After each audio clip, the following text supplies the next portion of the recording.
this nozzle more than this one with the grip.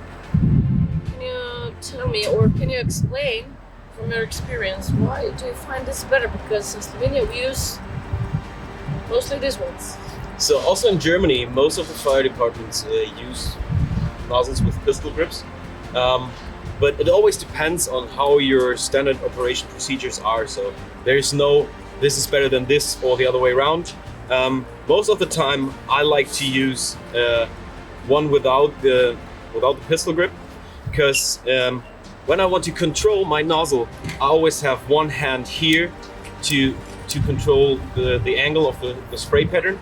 So I'm able to turn it around here, and I also want to control the flow of water. So I just have two hands. You cannot use, actually, you're missing one hand if you want to control everything. So the regular firefighter is made like a normal human being. So he's just made with two hands and not a third one. So exactly. if you take a look to this nozzle, you have on this you got three parts with they're red, and all red parts should be taking the hand on. So yeah, right. It's not the way it is. So this is perfect standing outside or pulling the hose, dragging the hose to the front. Then it's pretty easy to have that handle. But if it comes to indoor firefighting, you want to have control about the spray pattern and open and close the nozzle promptly. Like you go inside, oh, I have to do something, and if you have your hand here, you got the wrong angle of the pattern. You open it, oh, that's wrong, and then you have to get your hand as fast as you can over there. So I'm always using it like this and here. And when it comes to hose dragging, I just use my hand like this and pull the hose like. It works perfectly. It works perfectly. So if I understand you correctly, you suggest or that your hand, one hand, is always in this position. Yeah. Even if I'm crawling, most of the time I'm like this. If we got a smoke layer over our heads, when I'm pulling the hose, I'm doing it like this. All right. And then if I have to work somewhere, I'm very fast. So even I'm always get asked if somebody has to do it like this in the front, then your hand is in the way if you want to go over there. I'm always doing it, and it depends on how you train and what's the best for you. I'm always going over here when I want to have a wide spray pattern. I just use it like this. I have this fixed here, and then I do everything with one hand. So actually, if you do that, you can do that as well with this one. But in some case, in some point, it's sometimes in the way. Sometimes the pistol grip is in the way. If you show me that. If I want to have this one like I handle it like this, and I want to go over here to see what happens to the handle. Sometimes it's in the way. Yeah. If you're well trained and you did it all the time in the past, it's easy. Then you don't have it like this, then it's in the way, like you see. If you have it like this, it's always possible. It depends on how you train. So this is our main tool in indoor firefighting. So every firefighter should know the nozzle, just like the boots, just like the gloves. They have to handle them over and over again. So by now, firefighters have a lot of tasks. It's fire education, it's a lot of things like floods and everything. We're multitasking. Yeah, right. And that's why we're not used to just one specific part. Right, but we are still firefighters. The fires, the number of fires is going down and down and down. That what is pretty good, but the experience is missing. Exactly. And that is why you have to train more and more. And that is why, on the one side, nozzle training is a very important part, and also live fire training is a very important part in regular training of firefighters. So you should know your tool best.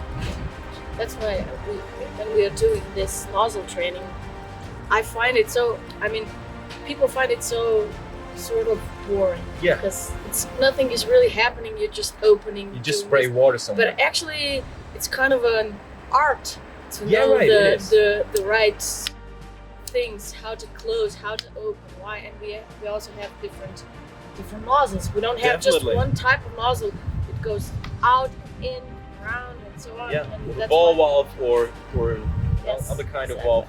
So it always depends on the manufacturer. There are different ones. We use this here. It's pretty good. It's a ball valve. So the part is here.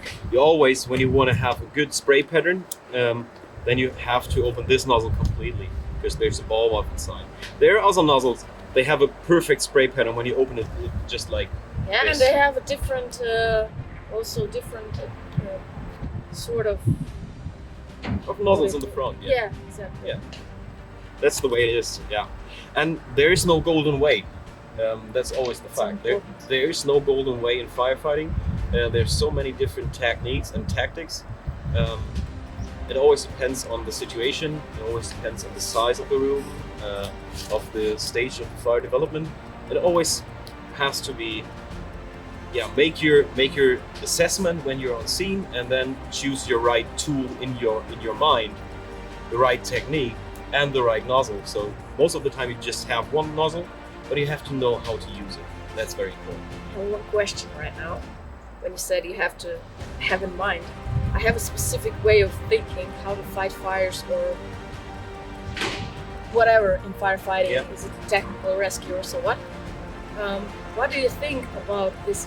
We have sort of prescripted tactics and so on. What do you think about this strict lines of rules? SOPs? Yeah. I think What's your opinion about it? What do you think? In which way should firefighters develop their? I think it's very important to have standard operation procedures to a certain way. So when it comes to everything what happens until you reach the door, there's the fire behind that door, there should be a standard operation procedure. But when you reach the door, for example, it's very important to make an assessment and use your brain. Exactly. So there's so many standards what you do, and I saw it in the past that firefighters did a very good strict door procedure. They open the door, they spray water inside, and when they open it the second time, there was no smoke, no fire behind the door. There was just a wet floor. And when it comes to this situation, you have to think about, did I do everything right? Yeah. And I would say no. If you got such a strict standard operation procedure, you always have to use your brain. So it's always getting your helmet on, switch your hat off. No, that's not the best way. We need to think about what we do, and we have to ask questions when we get trained. So if there is an instructor who said that's the way it is, that's the way you do it. Explaining why you think that's the way I have to. He has to explain why, and not just that's the way it is. Exactly. That's the point. Yeah. That's the main thing, or the main problem I see in instructing people, or with the instructors. They are trained in this way, and they only think in one way.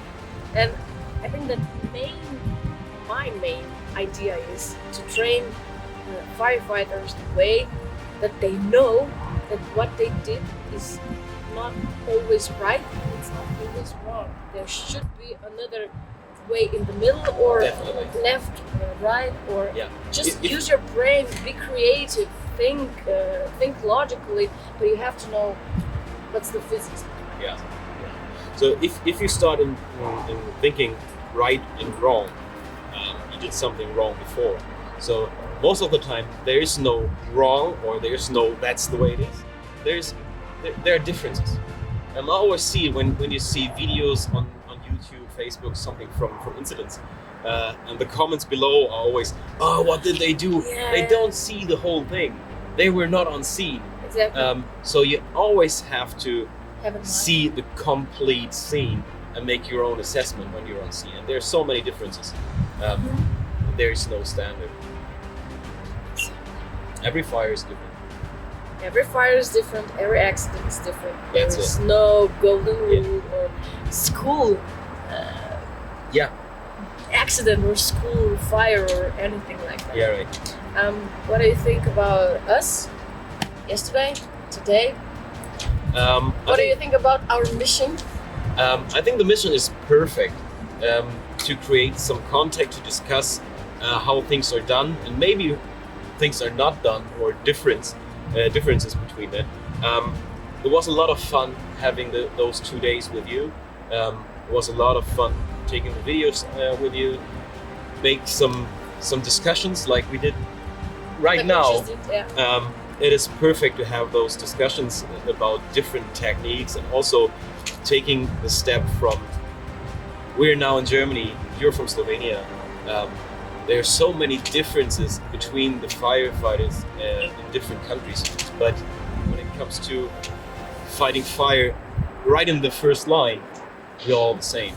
And I liked it a lot. I had a lot of fun, and I think the best way to bring some new content or some training to the people is with a lot of fun. If you train with fun, you will remember that, and I love that. Absolutely, that's the main point, and I think we'll continue this way if this goes the way. Yeah, hopefully. Thank you. Thanks.